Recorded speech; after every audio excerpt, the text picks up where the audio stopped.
The chapter begins with ᴄᴏ and compressed talking in a prison. ᴄᴏ says that the ᴄᴏ family blood is thick and that they were a clan with many different lineages, all very rich and prideful. But the more the age of quirks advanced, the more prestige they lost. He says that they didn't want their blood to get mixed to other families and compress comments that it's a mix of family pedigree and quirk discrimination. Spinner told him about this. As a result, they started getting married to distant relatives and almost went extinct. The last desperate measure was to sell those from the main line to arranged marriages, like what happened to Ray. The other lineages slowly disappeared and ᴄᴏ, who is also a ᴄᴏ, was taken in and raised by Redistro.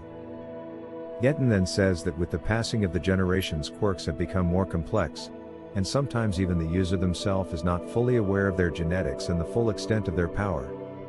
He then asks Compress to tell his story since they have plenty of time. Cut to Endeavor and Dabi's fight and they're now 800 meters away from Gunga. Endeavor hears the news about Dabi's impending explosion and realizes that not only the civilians will be hit, but also the heroes who are trying to contain Toga's clones. He is exhausted and extremely hurt due to his fight against a foe, but Dabi goes straight to him shouting, "Look at me, Dad." Endeavor visualizes Kid Toya saying, "Look what I can do now," while smiling, but what comes next is a giant fire punch. Flame pillars come out of the ground and Endeavor asks him to put out the fire, but Toya just keeps shouting, "Look at me.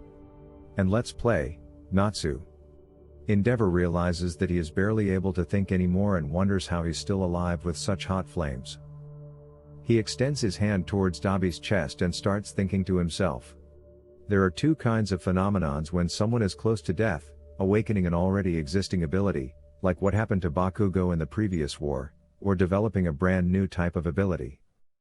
And that's what happened to Toya. He has ice coming out of his chest. He inherited Rei's quirk.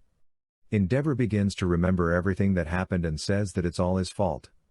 He intended to go on living to pay for what he has done, but now he understands that Toya will not stop repeating his mistakes. He will keep hurting others.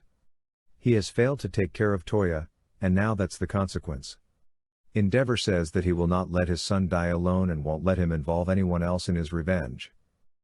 Endeavor then holds Dabi and begins to fly. He takes advantage of his son's flames to propel them as high as possible, but the heat causes him to start losing consciousness. When all seems lost, Rei appears beside the two and starts to use her ice on Dabi. End of chapter.